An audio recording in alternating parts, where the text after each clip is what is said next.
Good morning, everyone, and welcome to our transmission service and market scheduling priorities phase 2, track 1, implementation updates. My name is Brenda Corona. On behalf of the Stakeholder Affairs Group, we welcome you to the California ISO Stakeholder Call for this meeting. Today, I will kind of give an overview of this process today. The California ISO is in the process of implementing the Federal Energy Regulatory Commission, FERC, approved design for the transmission service and scheduling priorities phase 2. So for this new durable process and establishing market clearing scheduling priority for transaction wheeling, the ISO transmission system will be beginning in June 1st, 2024. So the next steps is to implement the process and support the establishment of wheeling through priority in June 2024 and beyond. So Candice, can you go ahead and can you mute the phone audio, please, on our panelists? Thank you. Before we get started, we will have a few housekeeping reminders. This call is being recorded for informational and convenience purposes only. Any related transcriptions should not be reprinted without the ISO's permission. As we continue with this collaborative meeting, we will have different perspectives, so feel free to raise your hand and I'll give those instructions at the next slide. As well, this call, we will have an attendance report sent out in about 10 minutes, so you'll see that on your WebEx chat. To ask a question, please use the raise hand icon located in the lower toolbar. Make sure you click on the icon. You'll also be familiar that there is a different, when we see you with your raised hand, please don't put your hand down, and also do not mute yourself because they will double mute you in the process of asking a question. So make sure you're able to keep your hand raised while you're asking your question. And also before you say a question, please state your full name and affiliation so we know who's speaking. At this time, my event producer is Candice. And so if you have any questions, feel free to send them over to myself or Candice. In today's agenda, we'll quickly do a background implementation timeline overview with Milosh. And then after, he'll pass it on to Abdul for a manual implementation activities. And then we're going to invite Robin Reddy to do the automation supporting implementation plan and timeline from the project management group. And then Milosh will end our meeting with the next steps. But other than that, I'm here to help in the background. But if you have any questions in audio, we're here to have a good meeting. And so we'll do our best. And other than that, let's go ahead and get Milosh on board and test his audio while we connect here. Thank you, Brenda. Can you hear me okay? I can. And I can All right, see you. thank you. Thank you. Well, good morning, everybody, and thank you for joining us for a relatively early morning call today on this particular topic. So the purpose of today's meeting is really to talk about the plan and the timeline for implementation of the new process, as Brenda said, for establishing market clearing, scheduling priorities for wheeling through transactions across the ISO system. As has been designed through the Transmission Service and Market Scheduling Priorities Initiative that we undertook for the better part of 2022 and a little bit into 2023. We're going to, in particular, provide an update on the manual implementation activities and the manual implementation plan, as well as automation to support implementation of this new process for establishing wheeling through priority ahead of upcoming summer 2024. And we're also going to share some upcoming milestones that allow market participants to establish this priority for this next critical period, which is the summer that's coming up. As a bit of background and context, on October 30th of this past year, 2023, the FERC approved the new process for establishing market clearing scheduling priorities for transactions that are wheeling through the ISO system. This approved framework replaces the interim framework that's been in place roughly since summer of 2022, I believe, for establishing that wheeling through priority. And now it provides this approved new process provides a more durable framework that would be effective starting June 1st and beyond. Under the new process, the ISO will calculate what's called available transfer capability, or ATC, on the interties. And this ATC then can be reserved in advance to establish wheeling through priority across the ISO system. The priority that's ultimately established by reserving that ATC in advance, that scheduling priority, is at the interties is the priority equal to ISO load transactions that I think you're all familiar with, the priorities that we've been talking about. The ATC is going to be calculated and published in monthly increments across a 13-month horizon, as well as in daily increments across a 7-day horizon. That means that market participants, once this process is implemented, will be able to establish wheeling through scheduling priority for 1 or more months across the horizon in which it's being calculated, as well as for a day or multiple days across that 7-day horizon, depending upon the conditions and the needs of the market participants. I think it's important to highlight that under this framework, the reservation of ATC in advance is not required to wheel through the ISO system, but those transactions that are wheeling through across the ISO system that are not supported by a prior reservation of ATC, either in the monthly or the daily time frame, those will have a lower market clearing priority, similar to the priorities that are in place today between a high priority wheel through and a low priority wheel through. If we can go to the next slide, please. All right. So today, we want to introduce and socialize the implementation plan for this newly approved framework for establishing wheeling through priorities that, again, starts on June 1st of this upcoming summer 2024.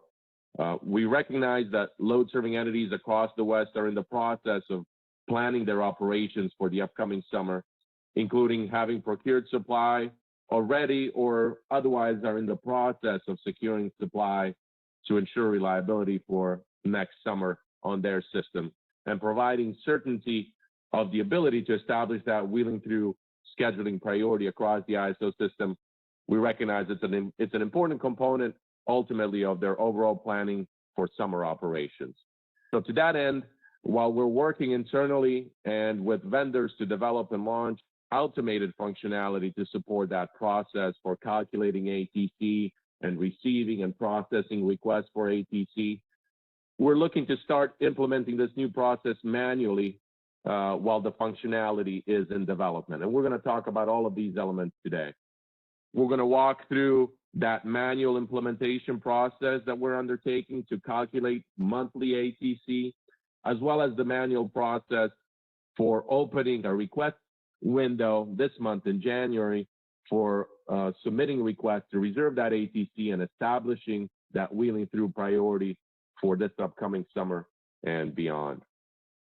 The new systems and automation functionality is going to be available in April, as you'll hear a little bit later in the presentation today. And that automation is going to support the further reservation of monthly as well as daily ATC for establishing wheel through priorities for June and beyond, in both, like I said, the monthly time frame as well as in those daily increments across the relevant horizon. We're going to walk through that timeline. Robin is going to walk through that timeline a bit later of this process for how do we get to implementation of that functionality, that automation in April. And we can discuss some of the important activities associated with the rollout of that new functionality, the systems, the automation, such as the market simulation activities, for example. This automated functionality is going to then replace the manual process that we're going to have in place before April, starting this month, and that we're going to talk through here shortly. We can go to the next slide, please. Okay, but before we move to discussing this manual implementation process and activities, I do want to note that the interim framework that's currently in effect, and it's been in effect for the last couple of years for establishing wheel through priority, that process is going to remain through May 31st of this year. So entities that are seeking to establish wheel through priority, from now until May 31st, they're going to do so under this, continue to do so under this interim framework, which, as you may be familiar with, already requires a demonstration at least 45 days in advance ahead of the month for which they're seeking to establish that priority. It requires a demonstration of the firm power supply contract as well as transmission deliverability to the ISO system for that month. The new framework that we're going to be focusing on today in this presentation is the one that we're going to be spending most of the day talking about today, is based on this new ATC reservation process. And that new process takes effect June 1st of this year and beyond. So until May 31st, the interim framework continues to be in effect for establishing priority through May 31st. And then the new process is going to be establishing priority for June 1st and beyond. Okay, so with that, I know I provided a kind of an overview of the meeting and what we're going to be covering and a high-level overview of the new process. But let me just take a brief pause here and see if there are any questions before we go into outlining this manual implementation process that we're starting this month to support establishing that wheel-through priority for June and beyond. Let me just take a pause here, and then we'll get into the details of what does that manual process look like. Callie Wells has raised their hand. Your line is open, Callie.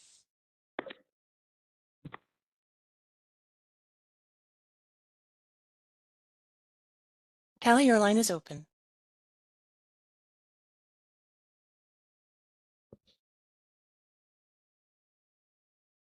I'm going to try muting your line and unmuting again. And please make sure that your headset itself is not muted or your computer audio is not muted. I think she just sent the chat that she's having some audio issues. Maybe, Callie, we can come back to you. Feel free to raise your hand whenever you sort those out, and we'll come back to your question. Oh, her question is whether we've started the BPM process for the details. So we'll touch on that. We're circulating an internal draft of the business practice, and we'll be looking to publish that later this week. And we'll highlight as we go through the manual process, what are the key areas that are going to be in the business practice, because we'll outline what are the manual processes we'll be undertaking here, because they're a bit more limited than once the overall functionality becomes available. But the BPM should be getting published a bit later this week. And like I said, once you sort out the audio issues, feel free to jump back on if you have any other questions. And we'll pause for questions here on the next few slides as well when we get into the nitty-gritty of the manual process.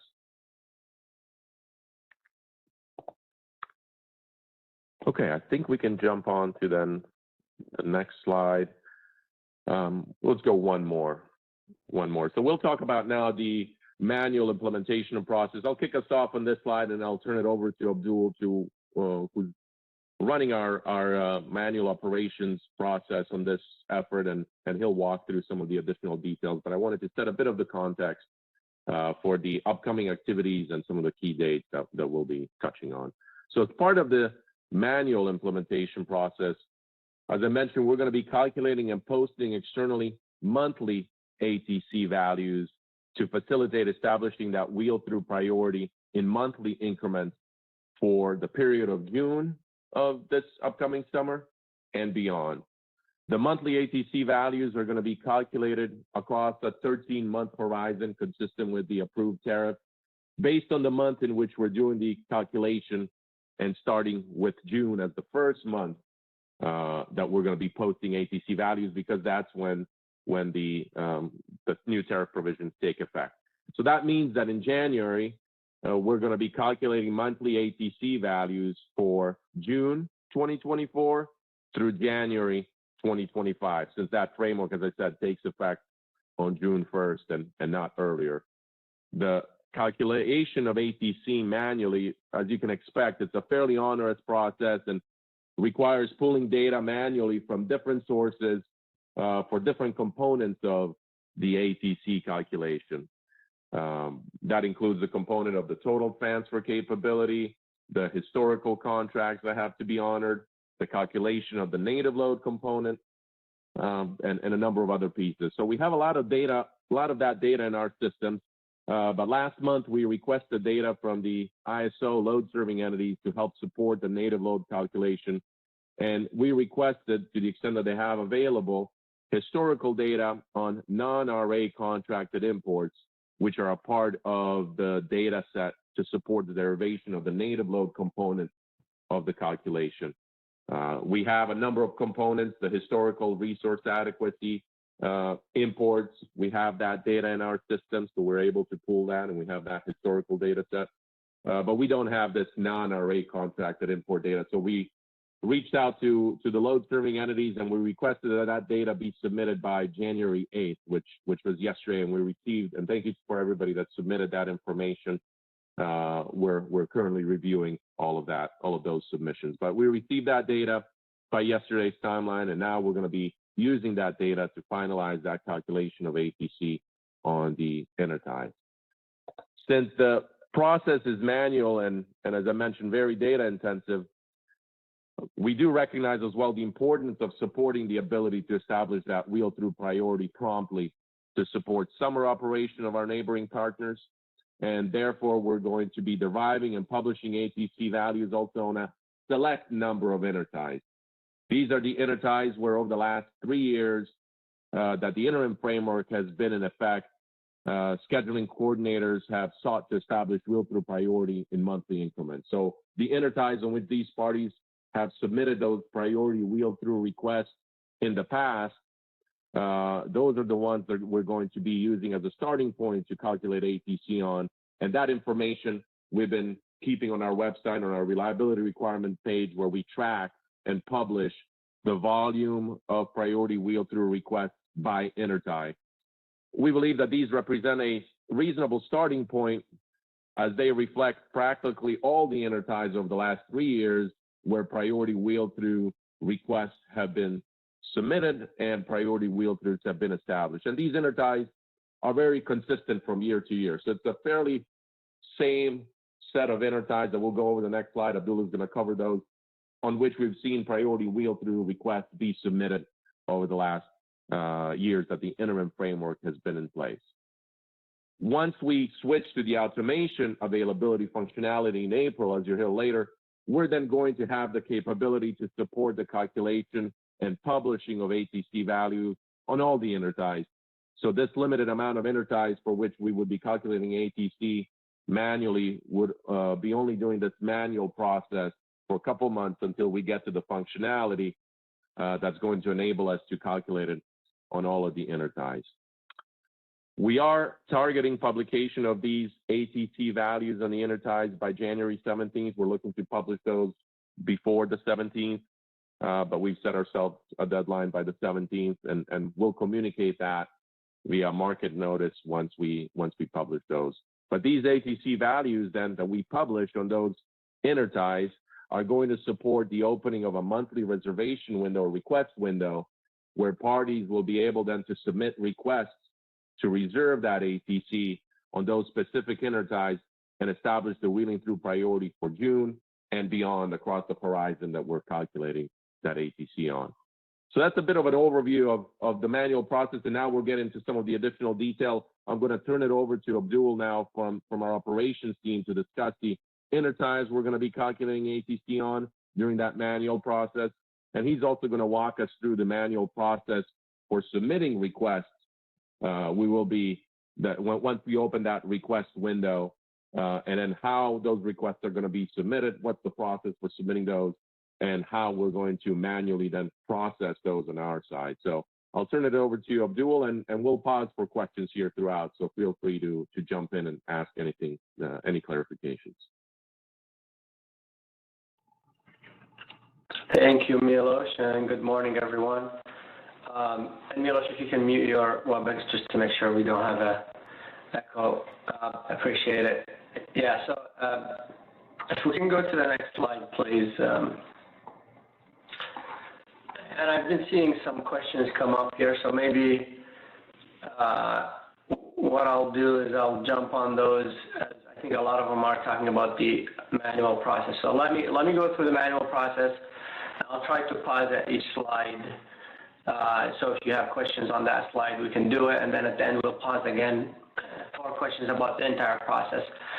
So yeah, like Milos said, we're trying to provide, an exceptional service to our, clients by starting the manual process in advance of the systems and the automation being ready in April. to give people opportunity to make reservations, priority wheel reservations on the Enterprise for the summer and beyond as soon as possible. Now, as Miller said, this process is, labor intensive, and it would doing the whole thing manually. It would take a lot of work. So what we try to do in balancing between providing a good customer service and providing a useful kind of opportunity for people to submit requests and get priorities at a set time, and balancing the capability of the CAISO as an interim manual process. What we did is we looked at the historic Enterprise that we have received priority wheels over the last 3 years.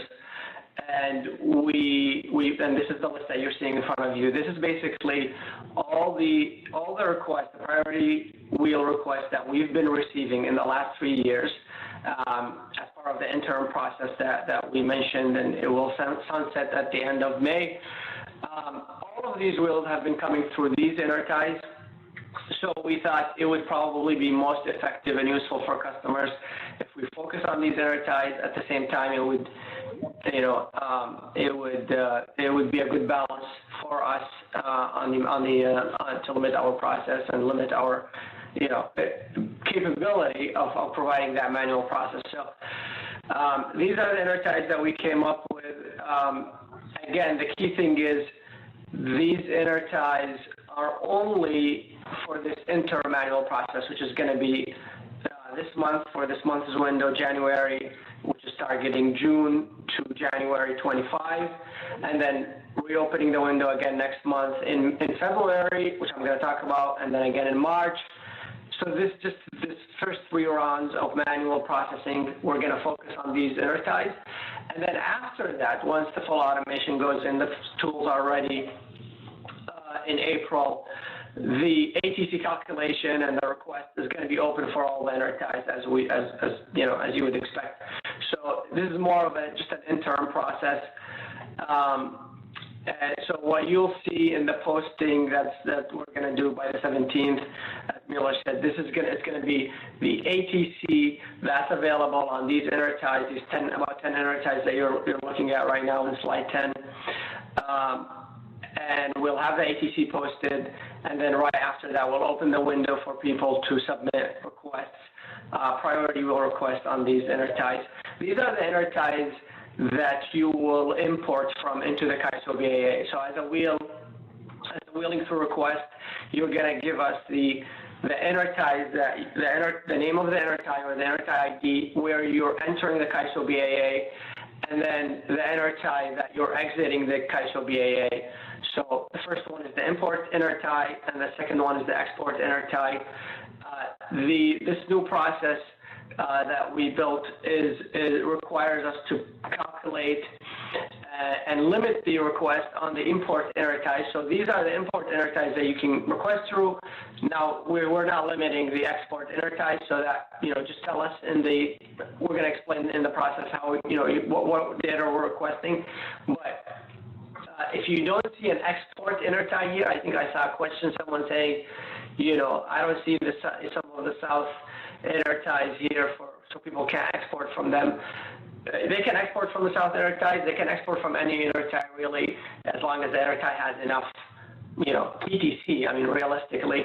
But for an import Enterprise request, we're making sure that the ATC is available based on all the criteria that we established in this new phase 2 of the transmission and service priority wheel process. So let me pause here and see if there's any questions on this or any questions about this specific slide. I'm going to scan through the questions in the chat to see if there's anything relevant to this one specifically. Well, people raise their hand here. Let me see here. It looks like Mark Smith has raised his hand. Okay, please go ahead. Hi, your line is open. Happy New Year. Thanks for the clarification. Let me just restate this, just if I can. It sounds like the export point of the wheels is irrelevant and you're only constraining the wheels to the import points. Is that right? I wouldn't say irrelevant. The new process is limiting the wheeling requests on the ATC available on the import intertie. We are still doing some validation to make sure, for example, you're not exceeding TTC, or the intertie, the requests are not exceeding the total capability of the intertie. But all the components that we talked about, the native load need, the other components of the ATC calculation, these are focused on the import intertie. So that's a major focus as per the new policy. But the export intertie, there's some basic validation that we're going to do to make sure it's reasonable, it's not unrealistic request. So I wouldn't say not relevant, but like I said, the focus is on the import intertie. Okay, Abdul, so if I'm successful in submitting a request to import Malin and deliver a wheel through to Palo, you will look at Malin and make sure that there's a sufficient ATC, and that somehow or other I win this process based on, the time of my contract, the duration of my contract, et cetera. But if Palo isn't available, will I be given the option then to move to, say, Meade or El Dorado or somewhere else? The option in where? Like later in the market when you're scheduling, or when we're awarding the request? When you're awarding the capacity. Okay. When we're awarding the capacity, the response from the CAISO is going to be either you're awarded or you're partially awarded if you elected to accept a partial award, or you did not get awarded. So if our check in your example, the Palo Verde intertie, if it's out, let's say the intertie is out completely, there's no way we can honor your request. Then we would just say no award. Then you can submit a new request in the next window and say, okay, what if I exit from a different intertie? But there's no, like I said, it's a really basic reliability check. Very unlikely we would reject a request based on the exit intertie. But if we can't accommodate that request, then we're just going to say we can't accommodate it. We're not going to say, oh, by the way, we can't accommodate it. Do you want to try something else? Or we give you an opportunity to submit a request on, one import and multiple exports. Okay, thanks. One import and one export. Thank you. Yeah. While I have you, I'm going to jump forward with one more question, and that is, Sure. as you open this window to multiple months, is each month treated independently? And therefore, if I need, for instance, a 3 or a 4 month strip, it's possible that I could be awarded the first and the fourth, but not the second and the third? Only if you elect so. If you're accepting part of the requesting process, we're allowing you to select if you're accepting a partial award. So only a partial award could result in a partial award, but otherwise it's either all or nothing. Okay, so what I interpreted partial award would be if I requested 50 and you could only give me 25. But what you're saying, a partial award could also include getting different values each month of multi-month duration request. I think we have a proration. That's a good point. Milos, did we get into that detail? That's right, Mark. I mean, if you request 3 months of service, but we're only able to award you 2 out of those 3 months, even if it's full or a lower amount of capacity, that's also possible. That's partial service as well. So in your example of 3 months, but there's no capacity in that second month, you could get the first and the third month. You would have to elect. As we get on, I think a couple of slides from now, you'll have to identify if you're willing to take something less than your full award or than your requested full amount. All right. Thanks for thanks for the clarification. Not helpful, but it's clarification. Thank you. All right. I see Kelly's back. Maybe let's try again. Hi, this is Kelly with WTF. Can you hear me this time? Yes, a little bit. If you can, it's a little bit low, your voice, but I can hear you. Okay. Is that any better? A little bit better, yes. Okay. Actually, following up on Mark's questions, those are really interesting questions. I'm wondering if there is any additional information that you guys can provide to help with, I think, the scenarios he was posing there. The first one is not whether or not your export location is going to cause your entire request to be not awarded. I'm wondering if you guys have any information in terms of remaining availability on all the interties, just as additional information. So when people are making these requests, they can see like, okay, well, maybe Palo Verde has really limited capability. I might, to help ensure that my request gets approved, I might choose a different location to export at. Is that something that council thought about posting in terms of additional information? We are we're not doing that. We're only posting in the new process. I'm not sure if we're already posting any export intertie data, but as of this new process that we're doing, we're posting the ATC on these import interties, and we're gonna update it after each request period. So if you're, let's say a request window, the first one is coming up, and by the 17th, before the request window, we're going to post the ATC on the import interties. We're going to open a request window 18th to the 2nd or 3rd, I forgot. We have that, and the 31st, I think.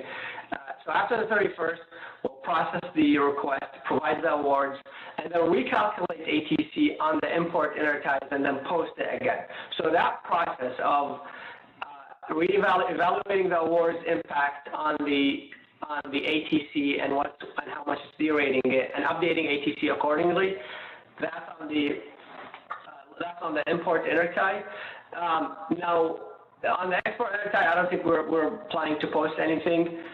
You could, well, that's all I'm going to say, but we can go back and look into that process and see what's being posted today, I guess, if we have any export data being posted, but that's not the intent. Okay, yeah, that would be great. I just think if that ends up being a scenario that happens frequently, having that additional information up front before you make the request might help alleviate a lot of requests being not awarded the first request window and then having to go through and request another export leg the second window, and so on and so forth. So the second question I had on those partial requests or partial awards, I think that conversation was really useful. I was of the same mind frame. I thought partial meant maybe you didn't get the full 50, you got 25. I'm wondering, it sounds like there's almost two different flavors of partially awarded requests. Has the CAISO thought about whether or not it makes sense? It sounds like you have, when you make the request, you have the option to select, I'm okay accepting a partial award. Have you guys thought about whether or not you can have almost two different partially award request checkboxes, I'll say? One saying I'm okay accepting a different megawatt value, but I still want the full 3-month strip I'm requesting, or one saying I'm okay accepting a lower megawatt value, and I'm also okay accepting, maybe just 2 of the 3 months that I requested. Yeah, no, thanks, Callie. I think that's a helpful clarification that I think we can provide. So in Mark's scenario, we could provide the ability to identify whether you're willing to accept partial megawatts for the full duration of your request, or if you're also willing to take partial duration of that request. If you can't get your full amount that you requested, but you only get a month because of the competition process, or there's lack of ATC. I think that's a reasonable request that we can clarify in the BPM that we'll publish and during this, particularly this manual process as well. Okay, great. Thanks. That's all I had.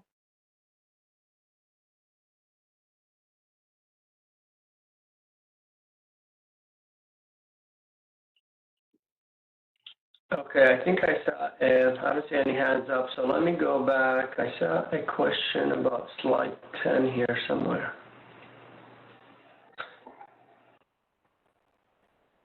Okay, so I think I answered this from Connor Kelly.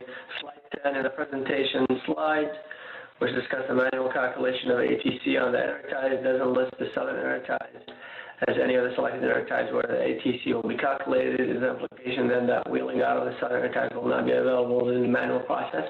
So the answer is no, that, you know, they can wheel out of the southern enterprise, no problem. They can wheel out out of any of the enterprise if they wish to do so. And then let's see.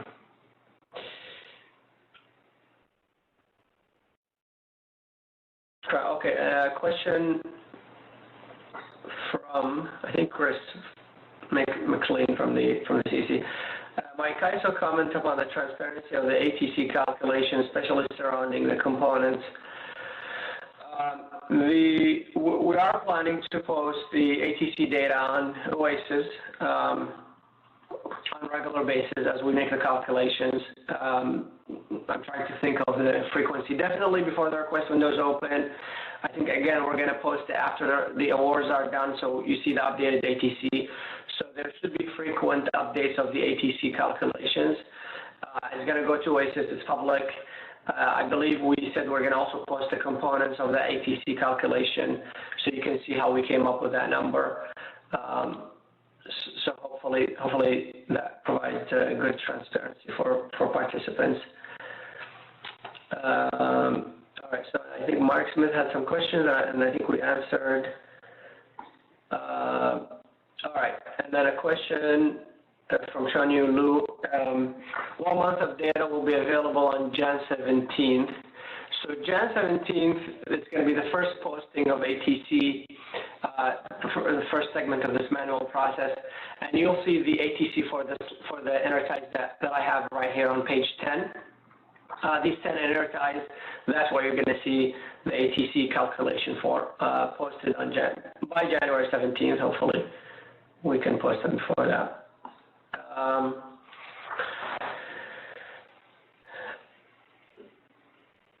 Let's see, another question from, again, C.D. McLean, so I think it's Chris from CC. Does CAISO expect to compute system maximum simultaneous import capability, so make and system maximum simultaneously export capability as factors or bounds on the aggregate TTC? We are not, we're calculating the ATC for each intertie independently. I don't think we're not doing any simultaneous calculations like we do at the MIC process. And then I see a hand up. Tanya, go ahead, please. 1 month of the data will be available. Did you answer the question, or I didn't hear that?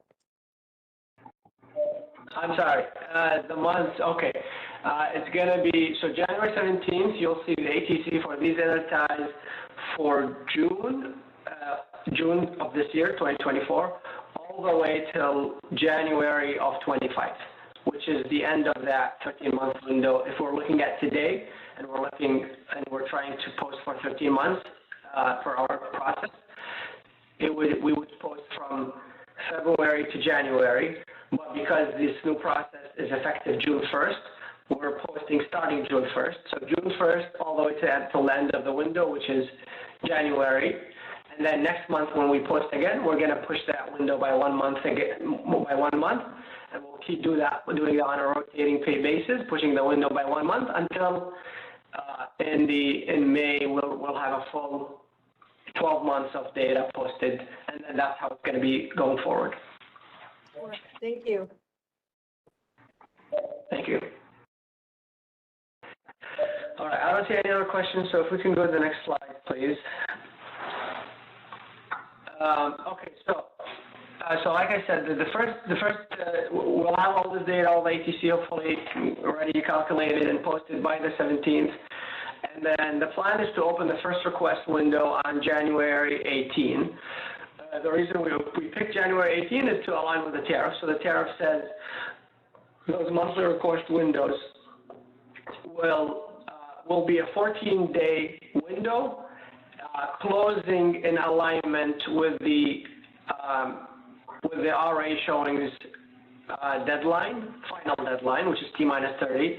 So the requests are closing with RA showings, and it's a 14-month window. So if you put the two together, we end up with, and the window for this upcoming window is closing on January 31st.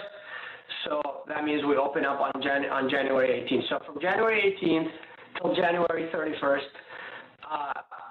folks who would like to request priority wheels through the CAISO BAA, they have the opportunity to submit those requests. They can put them through city.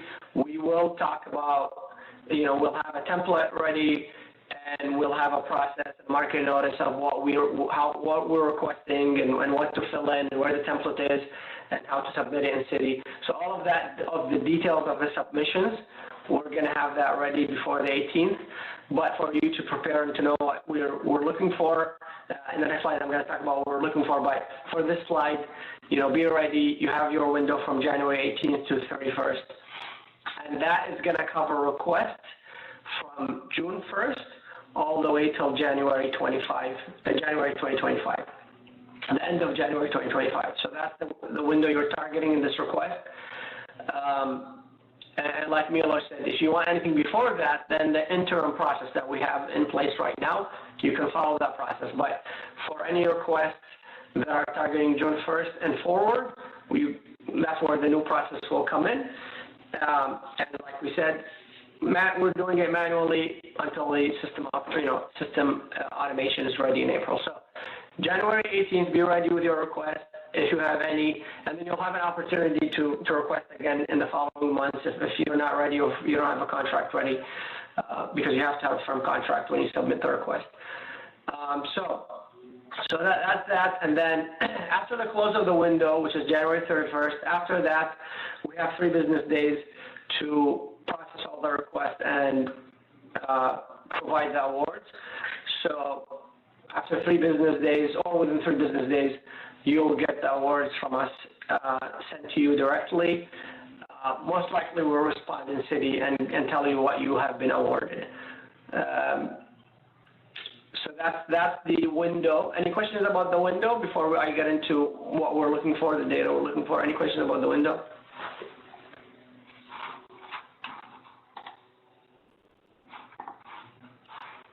Okay. I see a question from Steve. Your line is open.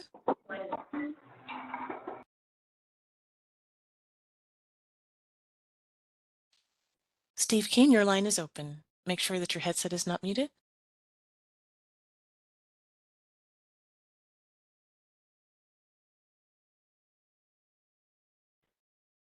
I'm not picking up audio from the line. Me neither.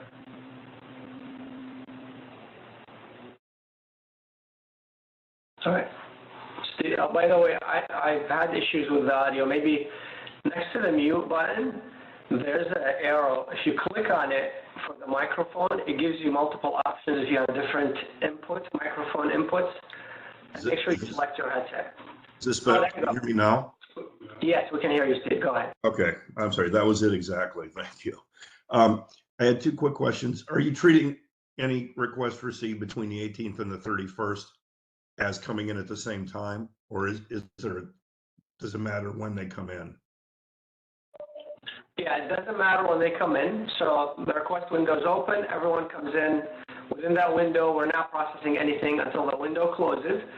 And after close, we process everyone together. There's no priority on time of submission, but the priority on the total hours of the contract. That's where people are going to get priority.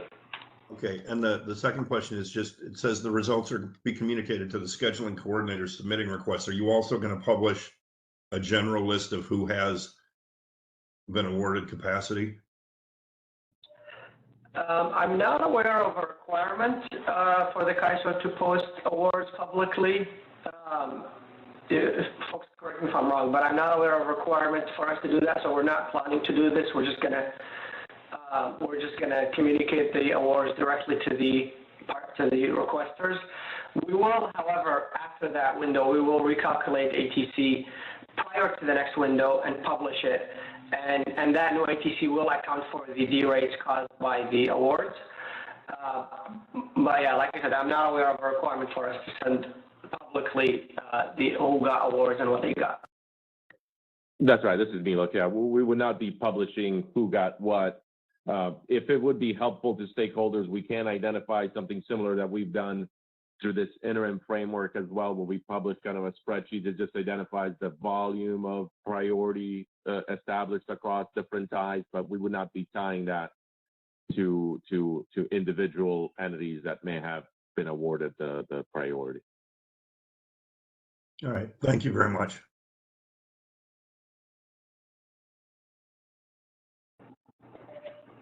Thank you, Steve.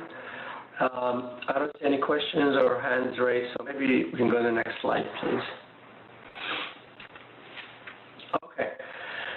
So like I said, you know, those requests, we're looking to receive those through Citi, and the information that we're looking for in those requests are the information that the tariff is requiring, which is the megawatts, how many megawatts you're looking for, the intertie that your you know, point of receipt and point of export, basically the interties you're going into the CAISO through and coming out, and then the duration. So basically, how many months, if it's more than 1 month.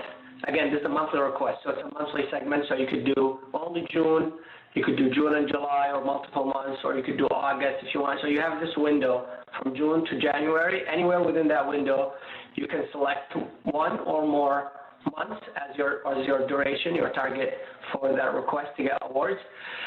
And then the underlying, you know, hours of the contract. So that's very important. We need to know what are the hours of the contract, you know, like 6 by 16, or what kind of contract, what kind of hours are these. That's going to help us determine the priority of your request. And then if you're willing to accept a partial award, so you, like the other one we talked about, do you want the all or nothing, or are you willing with a partial award? So you could do that.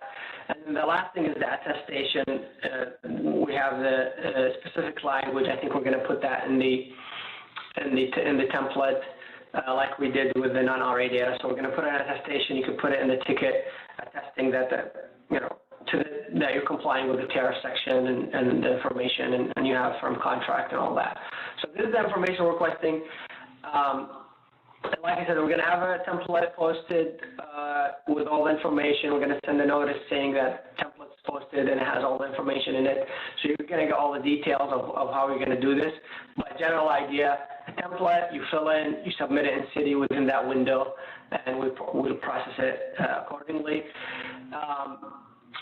Just one thing to note, it's very important to note that this process, this manual process, might not look the same as the automation that we're going to do in April. So how we're doing a request here and the data we're requesting is a little bit different on how we're going to do it in the tools. All this data we'll request at the end of the day, but how we're going to do it exactly in the tools is not exactly the same as this manual process. And we'll have a training session when that comes in. Robin is going to talk about that later, about the timing, but in that training session, we're going to explain how the tools are going to work. But just to give you a heads up, it's not going to be the same process. So everything we're talking about here today is just the interim manual process that we're going to do for the next 3 months, hopefully. All right, let me pause on this slide and see if there's any questions. I think I saw something in the chat.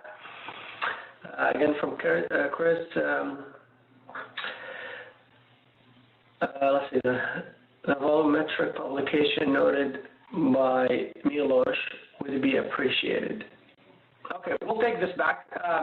You know, keep in mind, we're doing this manually for now, so there's not a lot of bandwidth for kind of expanding the burden on the CAISO. But if it's something we can do, and we have TRF, I think that's the most important thing is if we have TRF authority to post things, and we have the capability or the bandwidth to do so, we will provide exceptional service as much as we can. All right.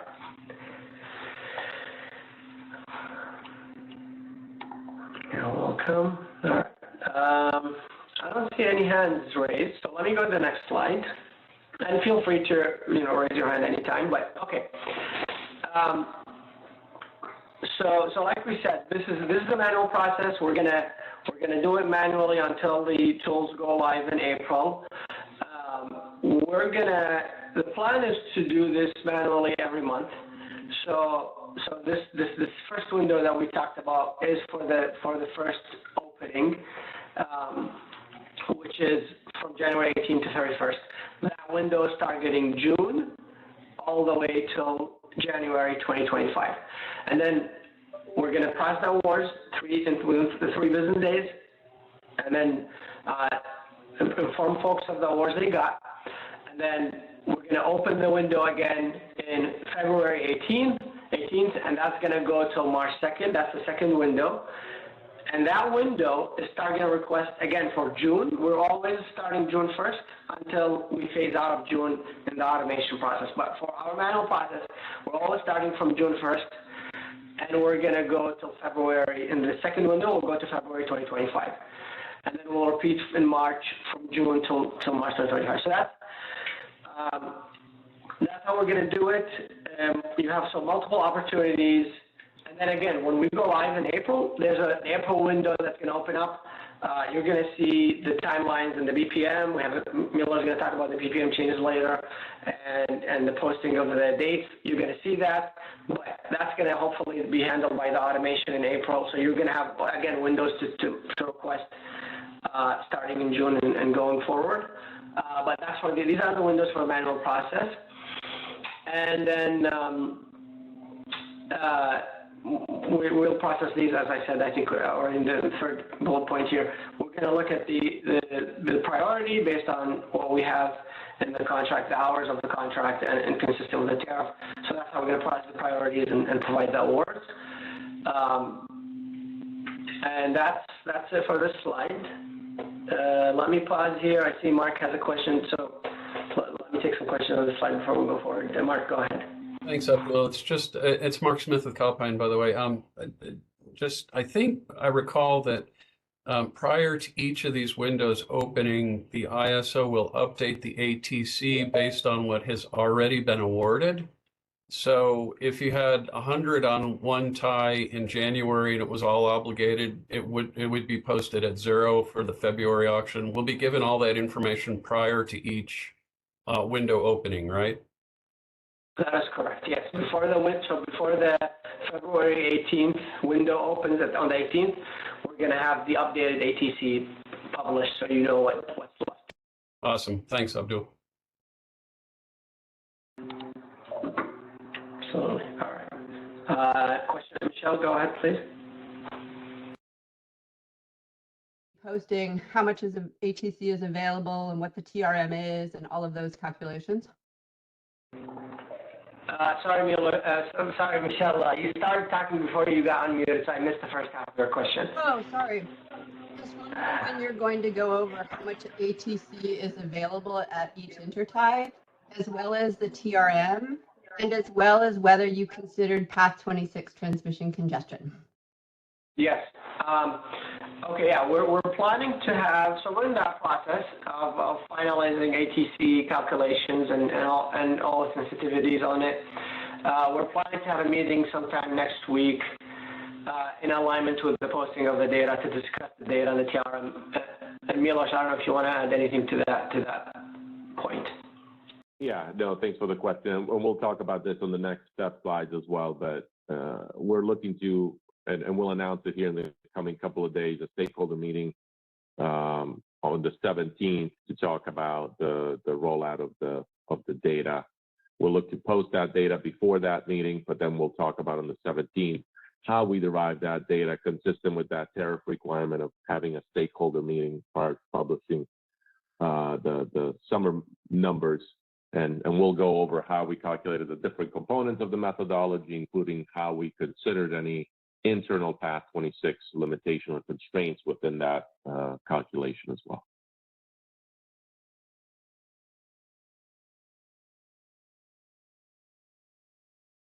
Sorry, just one more question. Are you taking feedback on that, or is this just that you're posting it and you're done?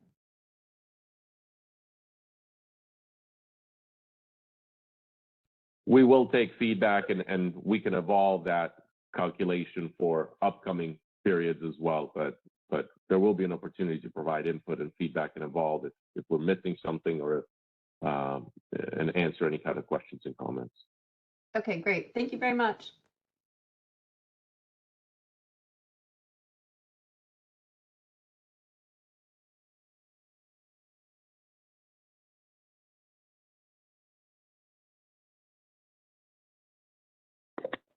All right, I don't see any questions here or in the chat, so I think, Milos, can you go to the next slide? I think that's a BPM slide. Yeah, Milos, back to you. Thank you. All right, thanks, Abdul. So on the business practice document, as we walk through, you can see that this is a bit of an abridged version of the design in a number of areas due to the manual implementation of it. So we will be publishing a business practice. We're targeting by the end of this week that will capture the description of the process associated with the ATC calculation and the submission of different information, particularly from the ISO load serving entities, to support that calculation. And as we noted early on, we received some of this information by January 8th, by yesterday, to support finalizing that calculation. And then the other key piece that will be outlined in the business practices is this submission process for requests for monthly ATC during this manual request window that we'll have prior to the automation becoming available. And it's going to contain a lot of the things that Abdul walked through in his last couple of slides, how requests are submitted, where are they submitted. We'll publish by then the templated document as well for this, facilitating the submission of all the data, for submitting requests during that open window period. It's also going to contain the calendar, some of which we talked about today, of when these request window open, when they open in January, February, March, and then what period of ATC calculation they cover in this monthly horizon. So they're going to contain this information. We'll update it as well with some of the input from you. I think it was a good clarification from Callie and question for Mark about clarifying the partial service. And we'll clarify that in the BPM, how to indicate the partiality of service you're willing to take. And then the business practice is going to be further revised and updated once the functionality, once we get a bit closer to the functionality that we'll talk about next, becomes available in April, that will automate a lot of this process. Will automate the submission of information to help us calculate ATC, but will also automate the submission of requests and processing of requests for ATC. The BPM is also going to highlight where we're going to be posting the ATC information during this manual process, and then subsequently we'll update that as well to indicate where is it going to be posted once the automation functionality becomes available in April and later months. So stay tuned for that business practice. Just keep in mind that it will evolve as we implement the functionality, and we'll be steadily updating that BPM to reflect that new automation process. Right now, we'll focus on manual, and then we'll update it to reflect the automated process. See, question from Callie.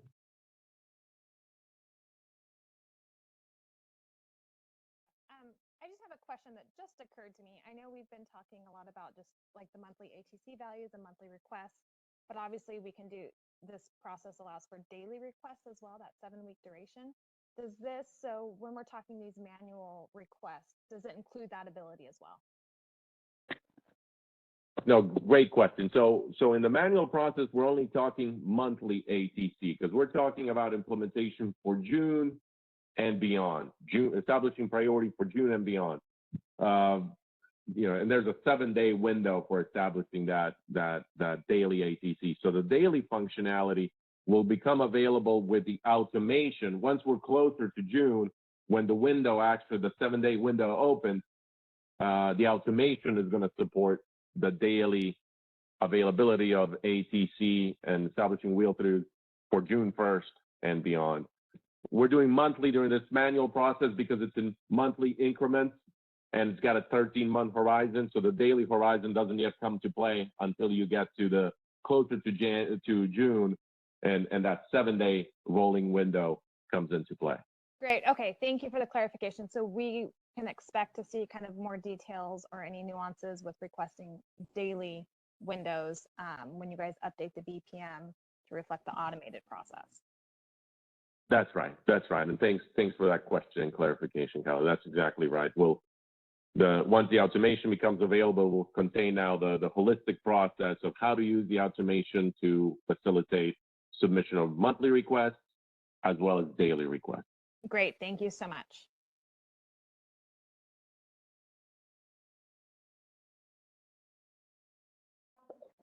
Hi, this is Chanyu, Chanyu. go ahead. Yeah, hi, this is Chanyu from PG&E. Just real quick, just want to confirm my understanding. Sounds like all of this implementation of the method and all the practice, it's going to be in production directly. Is that correct? That's right. That's right. And so we'll talk about more of that automation here on the next couple of slides and what to expect. But yeah, there will be a dedicated tool and a system for submission of these requests, both in the monthly and the daily horizon. And so you're going to interface through a new tool to make all of those submissions. I see. Thank you.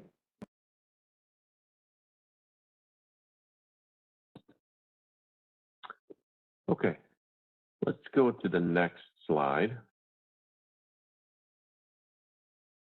Okay, so let me just set the context here, and then I'll turn it over to Robin to walk us through the couple of slides on implementation activities. Go ahead, Abdul. Go ahead before I switch. Yeah, before you switch, I think we just got a question here from Sibley from PGP. If awards are for certain periods, example, certain hours, will the available ATC be published showing more detailed available periods? It seems a monthly number does not provide sufficient detail of what is truly remaining at that point. And it's, yeah. I can go ahead. Yeah, go ahead. No, go ahead. Yeah, it's a single monthly value for each intertie. That's what we're posting. The ATC for the monthly process, which is what we're talking about here. And I think that's what the question is about. The ATC for the monthly process is a single monthly value per intertie at the import point, at the import to the CAISO point. That's what it is. So it is the most limiting ATC value at that intertie within the peak hours. I think we talked about it. We'll have probably the details in the BPM of all of that.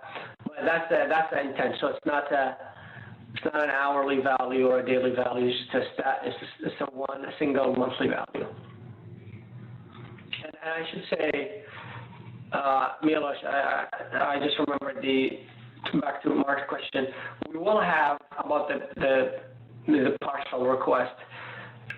In the tools, we will give the participants the capability to select if they would like a partial award, or if they want a proration of their award, or they want none of that, and it's all or nothing. So those options are going to be in the tool. One is for prorating the megawatts if there's equal competition and the intertie has not enough ATC to award everyone. Another option of the partial award if it's like a specific month, not the full month, all the months period, maybe 1 month out of 3, or if it's a daily process, 1 day out of multiple days. So that those two options of partial award and proration of the award, those will be in the tool. And if folks would like to do that, they in the manual process, they can identify that as well. We'll have that in the template. But these two options we are building already, and people will have the option to do so. So hopefully that further clarifies Mark's question.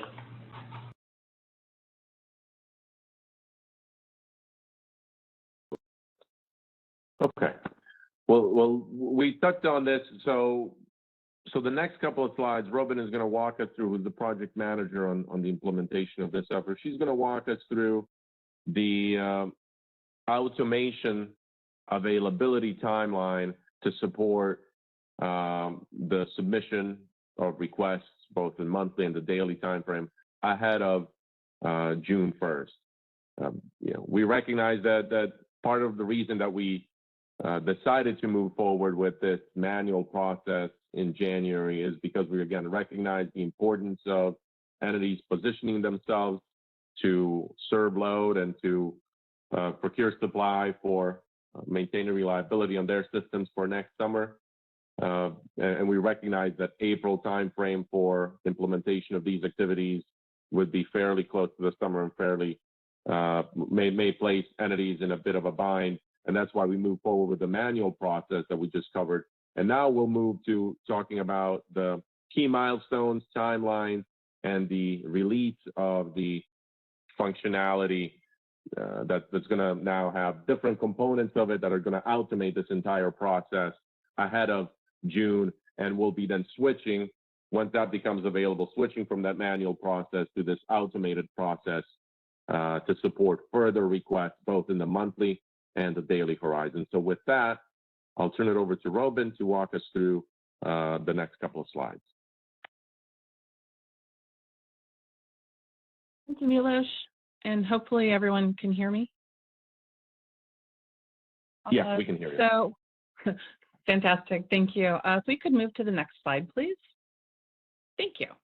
I thought it would be useful to provide a high-level timeline for both of the tracks. We've been talking mostly about the monthly track, at least the manual process for the monthly track during this call today.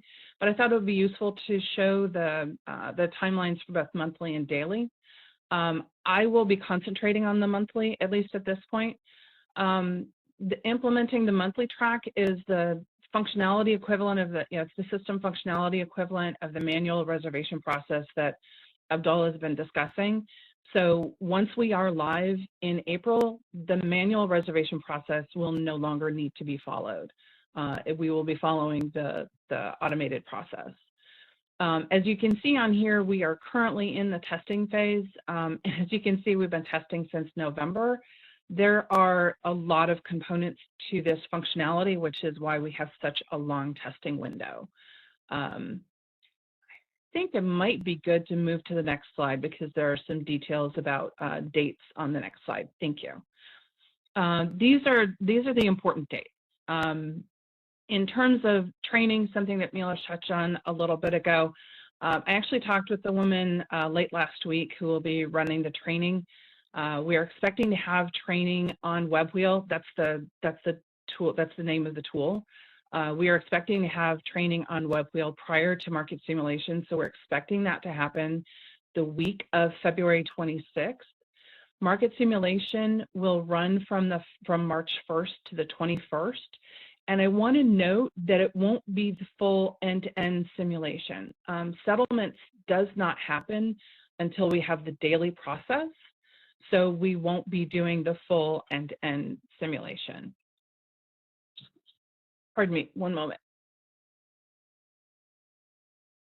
Sorry about that. We will be going live, as you can see, we will be going live on April 17th with the, one moment.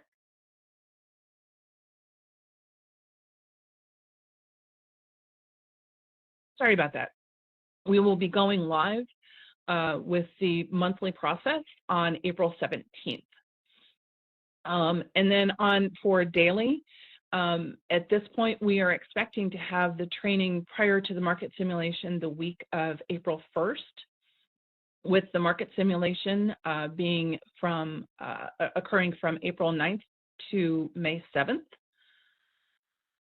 I may have the wrong dates down there, but I know May 7th is the end date. And then going live, the earliest date would be May 24th. That's the 7-day, that's the beginning of the 7-day window.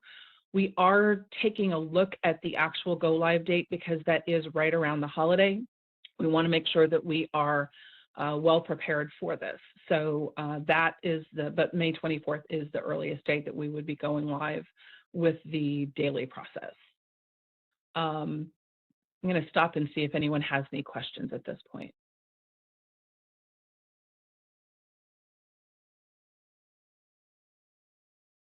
Robin, this is Chen from PG&E. I have a couple questions.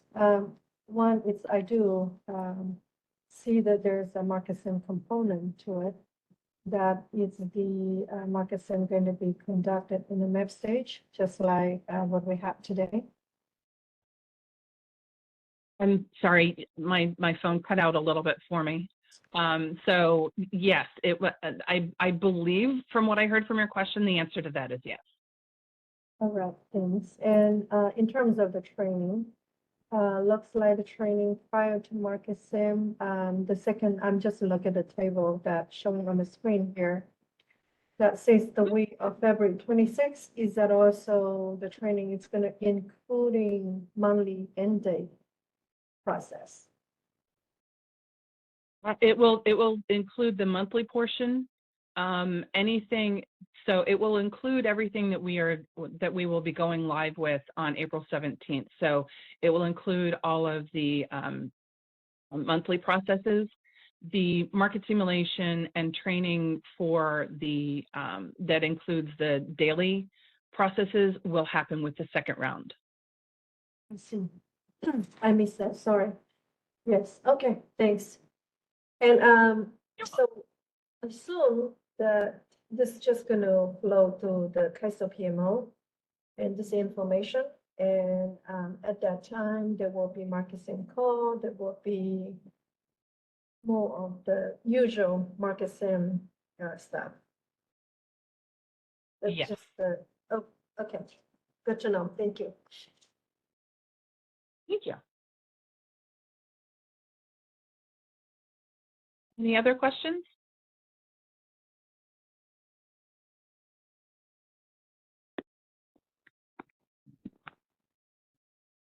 Okay. Yeah, I have one more question, just to show you that it's coming from our SME. Would the market simulation include the realization of the reservation by seeing what the DA market process look like with the reserve exports?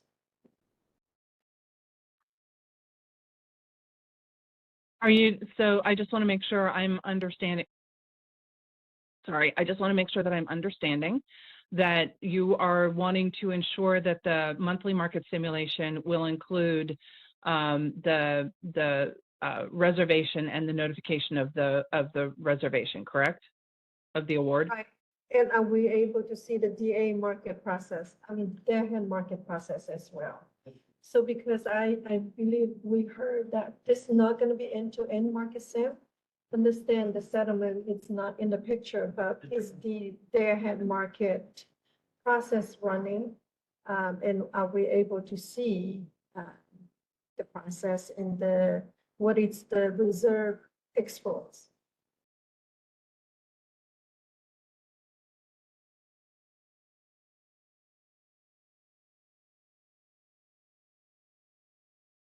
We just try to understand how the market and this reservation process kind of interplay together. Yeah, it will run as normal. It will run the day ahead market will run as normal. We can make sure that we include this in scenarios appropriately. Absolutely. Sounds good. Thank you. Thank you.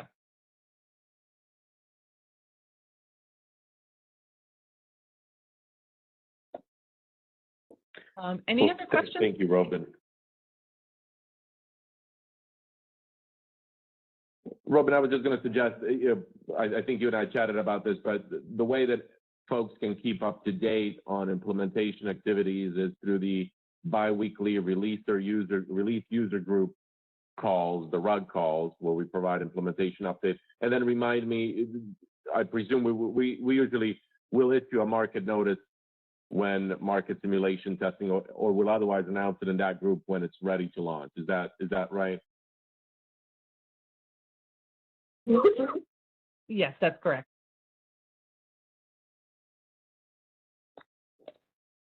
Well, thank you. Any more questions for Robin on the implementation of the automation questions?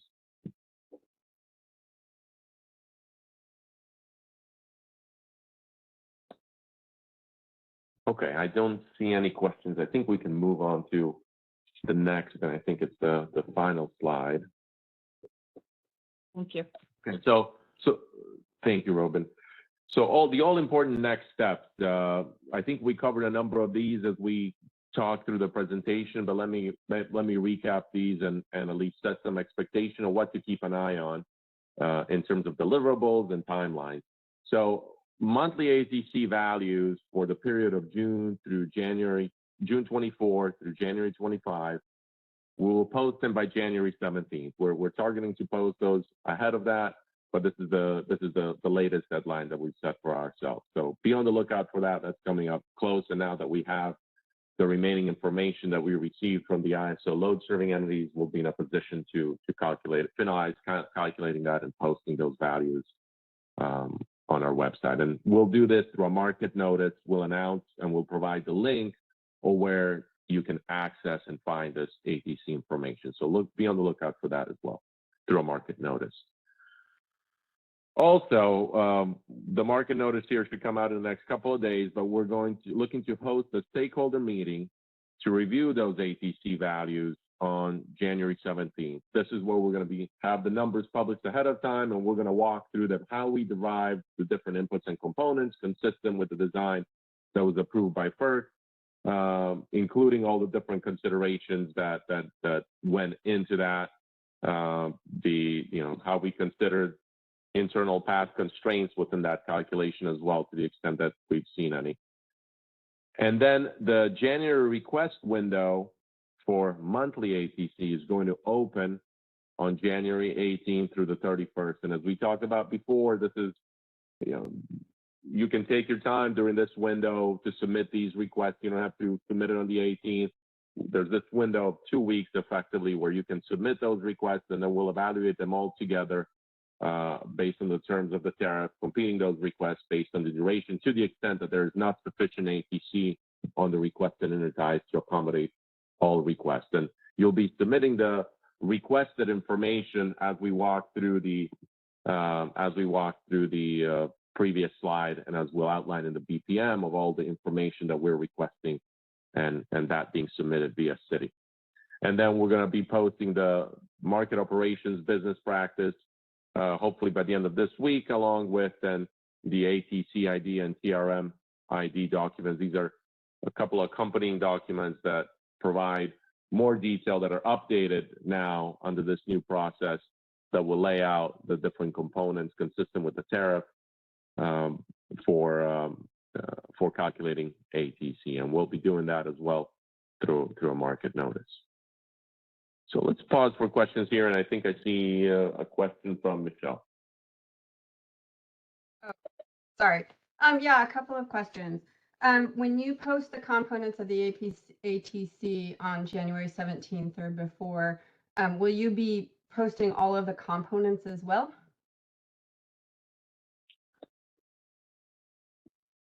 I think that's something you mean when we publish. So we were originally planning on publishing the ATC values only, and then during the stakeholder meeting, we would walk through the different components. And after that meeting, I think we can make that data available on our website, the different components that went into, but removing any kind of specific identifiers. I think aggregating the native load component into a piece, the TRM, and then the existing commitments that we're protected for.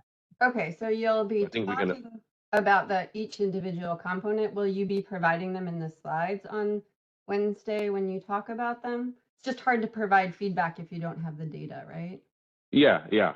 Yeah, we'll have them. We just want to have the different, it's not going to be broken up into individual load serving entity numbers, but we will have the aggregations of for each month how we derive the ATC, what was the TRM, what was the native load component, what was the CTC element, and the existing commitments that were protected for each component. It's not going to be more granular than that, broken down by each LSC or some more restrictive information. But we will have it broken down by month and by each component of the calculation that derive the ultimate ATC value for a particular month.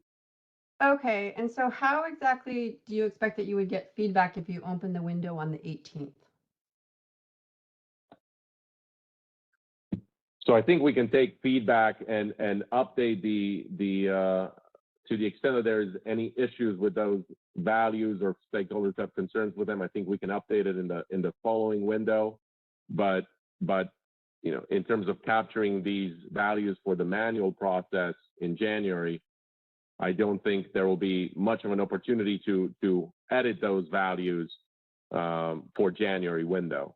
But I think for subsequent windows, to the extent that unless we see something that's grossly missing from that calculation, I think we would look to update any values for later windows to the extent appropriate based on the feedback. Okay, and so just to be clear, though, in that first window, June 2024 through January 2025 are available. Is that correct? That's right. That's right. Okay. So also just wondering if you're going to be updating the penalty parameters when you redo the BPM? We'll be updating that closer to the once the automation becomes available and we have a full BPM update to the business practices. We'll be updating the BPM for all of the different elements. Since we're starting this manual process so early ahead of June, June is when parties will be able to utilize those priority wheel through requests. We're going to be updating just the manual aspects of the process in this first version of the BPM, how to submit the request, how to process those requests manually, and then as the BPMs get updated with the full automation suite, we'll be updating all the remaining components of the BPM. Okay. Well, just for next year, I would suggest that you provide the data well before you open the window so that people can review the data. I mean, given the incredible importance of this, it really seems like we should be given more time to vet these. In addition, in your tariff filing, you say that the purpose of the annual meeting is to see how it's done and whether changes need to be made. So if changes need to be made, that's really not possible as we've done it this year, which is that you post them on January 17th and you open the window on the 18th. Thank you, Michelle. Appreciate the comment. I think we do recognize that the bit of tightness of the timelines, and we'll do what we can to the extent that we do identify any issues in this manual process to update and rectify that. But we do appreciate the fact that things are a little bit tight here in January. Thank you.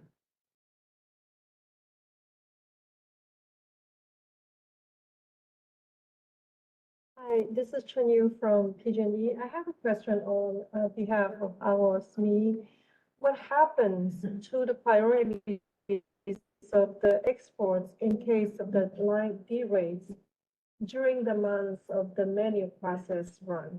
So because the menu process does not including the daily, and will CAISO be able to decrease the export in case of we do not have enough supply in California? So I think those are very good question for CAISO to address because those menu process, it's monthly. Yeah, thank you for the question. I'm not sure I understood the full scope, but let me give it a shot and then you tell me if we need to go further. But as we noted through the initiative and as well as in the design and the tariff, once the priority is established for that transaction, that that schedule can be submitted in the market, and the market is going to respect the priority, regardless of if later conditions change. I think this is this is an inherent risk that conditions will change, especially when you're calculating values this far in advance. We're looking to account for uncertainty associated with outages, as well as accounting for any known outages on transmission facilities, both in the import and the export direction when setting that ATC and when evaluating those requests for ATC. But to the extent that somebody receives priority in the January or the February timeframe for June, and then we get sizable D rates on the system, if that schedule is submitted, we would honor the priority of that particular schedule. I think that's inherent, that conditions will change or can change based on factors on the system. But the priority, once established, similar to how it works on other systems, that priority is honored. I think we can manage that through different components of the methodology, the uncertainty within the TRM, for example, managing risk of outages, of other conditions. But it's not always going to be perfect, and it may lead to some instances that conditions have changed in day ahead or in real time, but the party that has the priority wheel through is still able to exercise that priority wheel through. Right, so I guess maybe I haven't seen the writing. I just cannot hear how the council able to mitigate the risk that we're able to foresee here. Maybe this is probably similar to what Michelle asked earlier. Just want to know how what this risk be able to mitigate. Okay, sounds good. Maybe send me a question offline just to better understand it. But as I noted, once entities are established that wheel through priority for a particular schedule for a particular period in time, if they schedule it, the ISO will afford that schedule that priority. And then to the extent, depending on what the condition changes on the system, there's a number of factors that go into whether whether certain schedules are impacted, depending on what the type of the constraint is and limitation. Keep in mind that these higher priority schedules are only impacted in certain limited conditions. There's a number of actions that take place before that in order to mitigate the constraint. So it may vary depending upon the type of constraint that we're talking about. But certainly send me a question with a bit more detail offline, and if nothing else, we can plan to talk about it at the meeting on the 17th. Sounds good. Thanks, Milos. Thank you.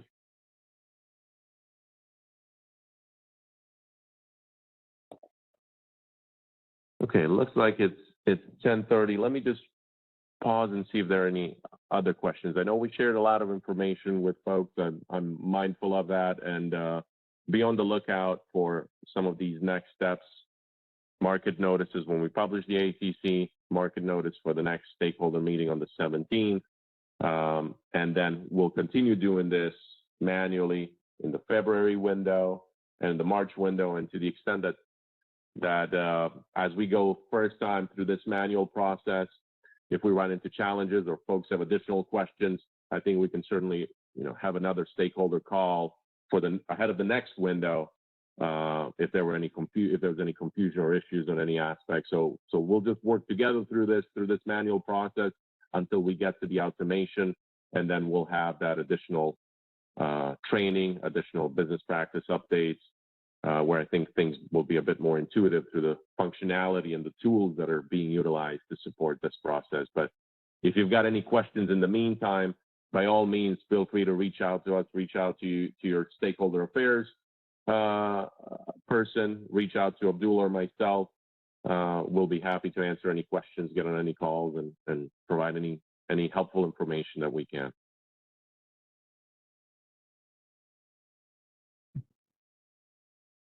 Okay, I don't see any more questions. So once again, thank you everybody for taking the time on today's call. Feel free to reach out to us offline with any questions ahead of these processes taking effect after we publish some of the documents as well. and we'll be happy to engage. And thank you to everybody again for putting up with us all this time through the design of the process. And now we're at that next milestone of implementation and trying to work through some of these challenges together, starting manually and then moving on to the automation. So thank you everybody for your time, and we'll be in touch again. Be on the lookout for some upcoming market notices. Thank you.